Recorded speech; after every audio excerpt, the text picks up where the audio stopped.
Alright. Okay. Alright, so you know that I can, here, wait, hey.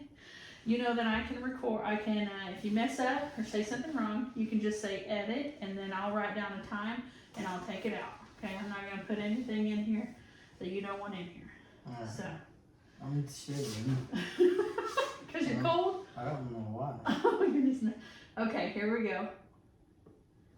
Welcome back to Country Tough with Brandy Von Holton. I have someone here. His first name is Colton. Now his last name is Kiso. Now how do you say that? Kiso. Kiso. Okay, so it sounds like Keyso, Kiso, but it's Kiso. Now then, so funny thing is his mom kept on tagging him in my Facebook post. So then I was curious, and I was like, who is this person? Because a lot of women don't tag men in stuff. So I was like, well, let me look who it was. Well, then it turns out that I found this amazing custom knife maker, and he's even been on a TV show in 2019. And then he lives in a town. What do you live in? The shop's located in Nelson is the address, but it's in the middle of nowhere, just like here, this ranch. Yeah, Von Holton Ranch is in the middle of nowhere for sure. We're in a town called Mora. Mora doesn't even have a post office. So Nelson, that's close to Blackwater. Yeah, Blackwater. It's probably about 20 minutes from Marshall south. Okay, so he's not very far from me. But yet here we are living these completely different lives, but we're not even 35, 40 minutes from each other. So, all right. So let's talk to them about these knives that you make. So, how long have you use a forge?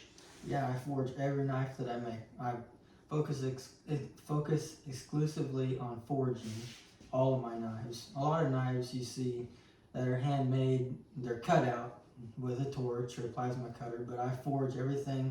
And here lately I've been forging them out of railroad track. I've talked to some people who are good with metal and know what kind of metal each thing is, and they say it's good for knives, so I've been using it, and it done a lot of testing, works good. Yeah, they don't, have you found them to be stronger? Like maybe they don't break as easily?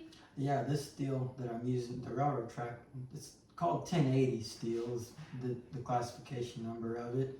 And it's been better than anything I've used so far. So what got you into knife making? I'm a deer hunter, and I needed a good hunting knife. I was 10 years old, hard to believe, but I decided I just wanted to make a knife, and I did. And then my friend wanted one, and then his friend wanted one, and then before you know it, I had people that I didn't know wanting knives. And by the time I graduated high school, I had a year-long waiting list, and it just blew up from there, really. I'm overwhelmed with how many people want these knives. It's really just mind-blowing, just all over the world. So have you shipped your knives to out of the United States yet? I haven't shipped them out of North America, but I have shipped one to Canada. There's a lot of interest around the world, but I just can't ship overseas because of customs. I worry about that type of thing. Well, you know I do mounted archery here, so you know how long it takes for me to get a weapon sent in from another country, because we import our bows because it's very specific for our sport. Okay, but then all of my equipment that's for mounted archery is USA made. It's actually made in Missouri. So, no, there are issues with shipping weapons. Yeah. And not just like a gun or anything like that, but you would have a knife and I'd have a bow.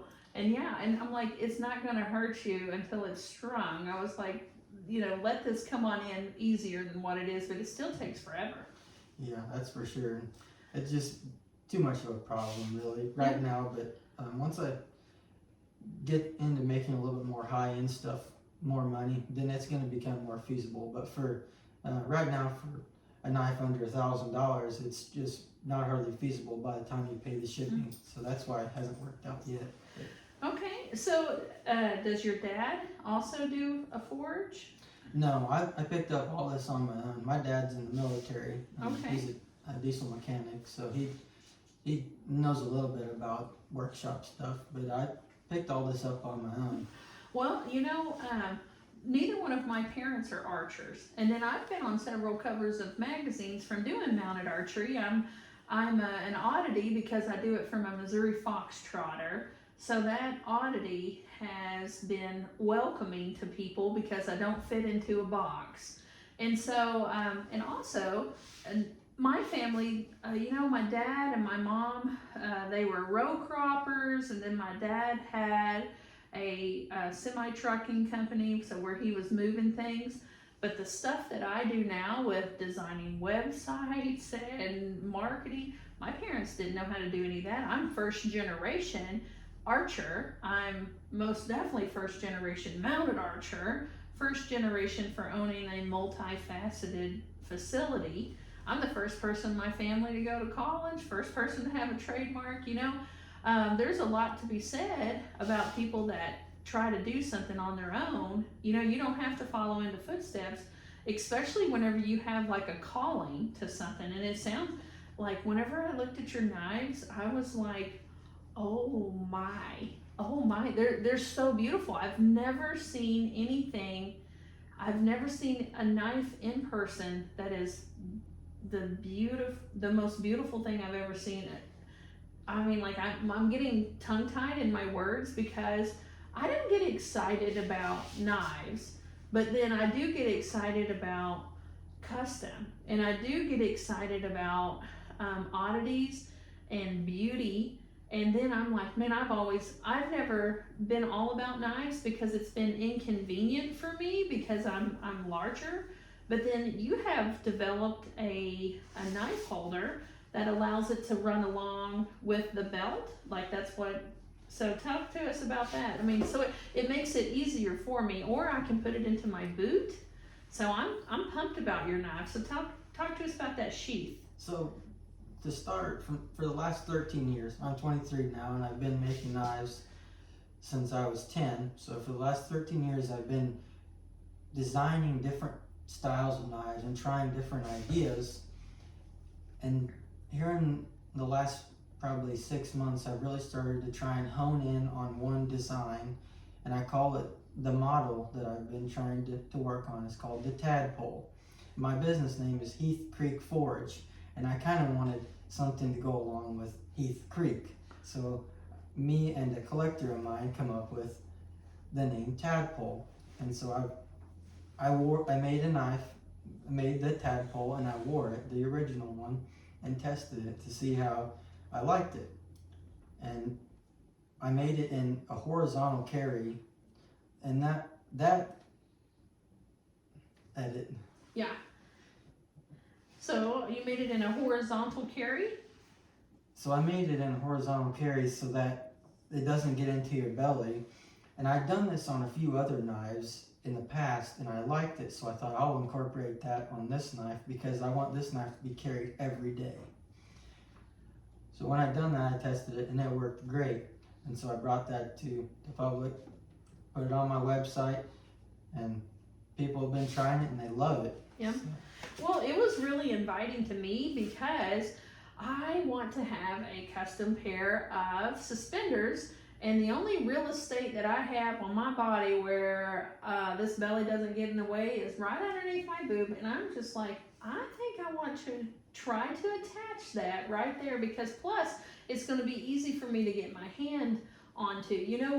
We own Von Holton Ranch. It's a horse trail riding facility. Well, I see things happen, and so many people, man, if they have something in their pocket, they can't get a hold of it, I really like having the knife where it's not just in your pocket, it's accessible. And I had one cowboy, his name is Tinker Turner, and Tinker had told me about how he always carried his knife on the outside. Well, now he carries two because one time he got pinned and he couldn't get his knife from the outside. So like literally, I want to have two knives, one on each side of me, so I'm able to get my hands onto them because it's just it's a safety thing. Yeah, get to it with both hands. Well, yeah, because if one is pinned, you're going to be SOL, Yeah, shoot for out sure. of luck. Yeah. So talk to us about this TV show that you were on in 2019. So I was on a TV show called Forged in Fire. It's on the History Channel. I was on there in 2019, and I was fresh out of high school. I think I'd been out of high school 3 months, and that was quite the journey. I had to go to New York City. I flew into LaGuardia Airport, and I had my nicest button-up shirt on, and my nicest jeans, and my cowboy boots on, and I got off the plane, and there was all kinds of people there, and that was not my thing. And I knew right then that wasn't necessarily a mistake, but there was going to be a lot of learning going on. I was going to figure out a lot of new things. Oh, And man. I was having some regrets. I was wanting to get back on the plane, but I went ahead and done it, and I was there for 4 days, and they ran me pretty hard for those 4 days. I couldn't sleep at night because cars driving by the hotel honking. They wouldn't stop, so I could just sleep for a little while. You're used to silence. Yeah, I'm used to the country where I can go to sleep and in peace. But, So you made it to the finals, and they wanted you to be able to build in your own forge, correct? Yeah. So how fast was that? Was it a couple of months from the time that so tell us about that. So I spent 4 days in New York City, and I figured out that I had made it into the final round. And then in the final round, they tell us that we need to go home to our home shop and make, in this particular episode, it was a 30-inch broadsword. And I'm not really into swords. I like making utilitarian tools and some sort of art, but I'm not into swords. But I was gonna do it anyways, and so that I left at 4 days. After 4 days, I got on the airport After 4 days in New York, I got to the airport on the 5th day, flew home, traveled the whole day on the 5th day, and I went home, went to sleep that night, and the 6th day, that morning, I woke up and they were knocking on the door, ready to start filming. So I filmed for 4 days in the August heat, right after I got back from New York City and traveled, and that was the most exhausting thing that I've ever been through. It was wild. So I got the sword done, and it wasn't what I wanted, but I made the sword in 4 days. Normally it takes more than 4 days to make a knife, so it was pretty good for what I'd done in that time. Right. And the day after I got the sword done, I got it done, and I had a little bit of that day left to rest. I went to sleep, got up the next morning, and they had the plane scheduled for that day. I got back on the plane, and I went back out to New York City, where we filmed the testing of the weapon and all the rest of it, and that took 2 days. And then I got on the plane and come back home, and I rested for a week or so. Okay, so yeah, people don't realize how those TV shows work, they don't realize that you've got to come home and build this like crazy weapon that you would typically take longer to build, and then you're like under time crunches. I always wondered about that. I know with our facility, we had 8 buildings on our property, and the last one is still up, and we had gotten contacted about being on, you can't turn that into a house. There's so much detail behind it. And then we're going to be on a TV show called Best of America by Horseback.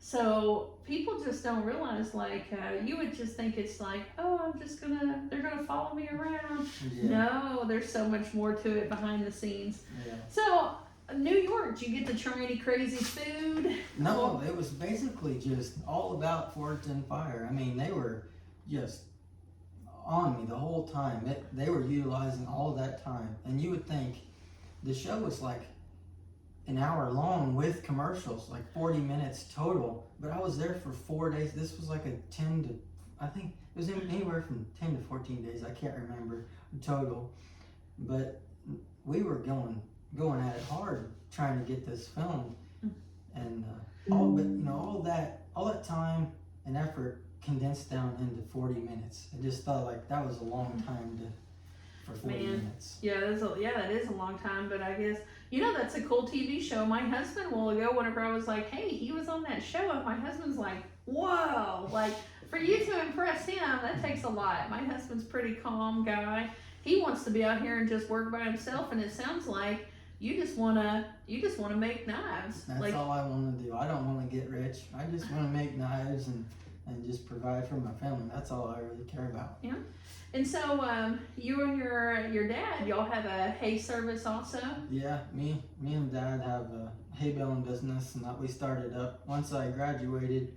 I'm still mainly focused and was focused on making knives, but we have a few animals and we needed hay, and we couldn't really find the quality and for the price that we wanted, so we started a hay business, and now that's taken up about 3 months out of the year. I bale up about 10,000 square bales with Dad, and we've got equipment over here and there, scrounged it up, and that's really turned into quite the deal as well. Yeah, well, this year there's a hay shortage, so I bet y'all are going to be able to get more for your bales of hay because there's just a shortage for a lot of people.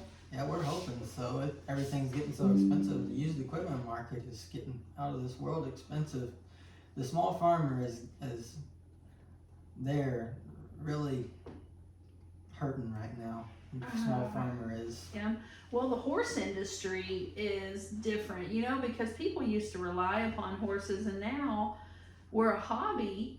But then we're not a hobby for everybody. I mean, there's legit freaking cowboys and cowgirls out there, but a lot of people don't have to have a horse, but they want a horse.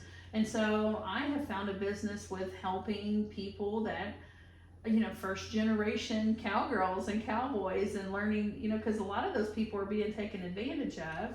Oh, yeah. So I found a place for them to be safe here and to be able to gain knowledge without being hurt. And then I have so many connections I can help them out with, make sure they get a nice saddle that fits their horse and fits them, or mule or whatever. But there's so many people that live in town and they don't realize where their food comes from. They don't understand this cowboy way of life.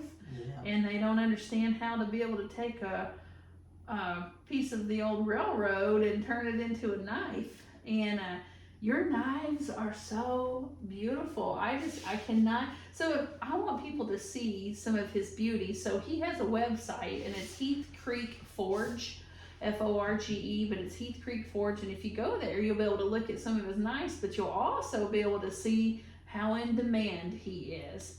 And because a lot of those things say sold out.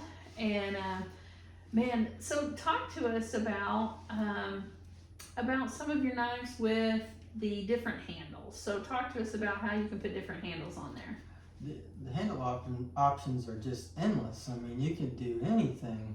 I've made knives with burlap that's been stacked up and epoxied together. I've made knives with 2,000-year-old walrus ivory handles. The options are endless. But one of my favorites is a material called micarta, and it's actually used in electricity insulation for like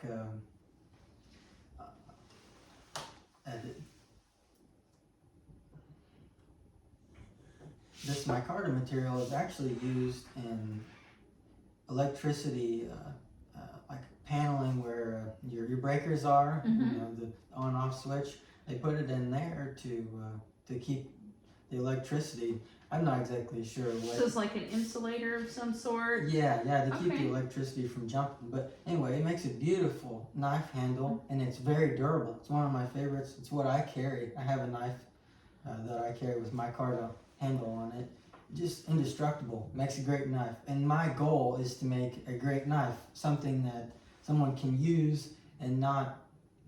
They don't have to maintain it all the time, and that's why I like it so much. But I do love doing the more artistic knives as well.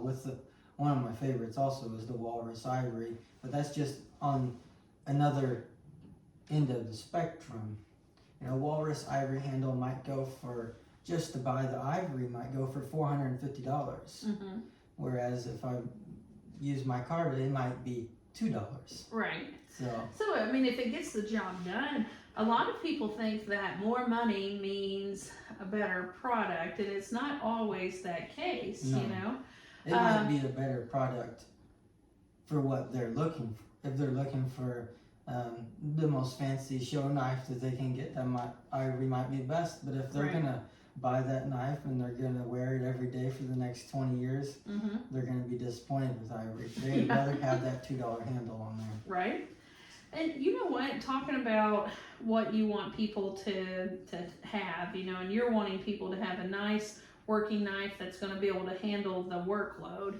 And you know, with mounted archery, I mean, I know we're just having this conversation about the weird things that we do in our life, but you know, my goal with that is to have people find something that's different, and you know, and they're all included into it. You know, I mean, you can be missing a finger, you can be large, you can be little, you can be whatever.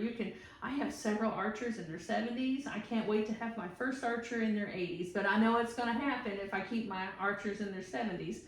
But I want to have people be able to defend themselves or hunt on an animal that, you know, it's not loud like a gun. It's going to be a silent, you know, like it doesn't give up my position. Right. And I'm a little bit of a weirdo. I believe that there's going to be a civil war in my lifetime, and I like having that edge. It helps me sleep at nighttime knowing that I have a useful skill, Right. you know, and I have useful materials.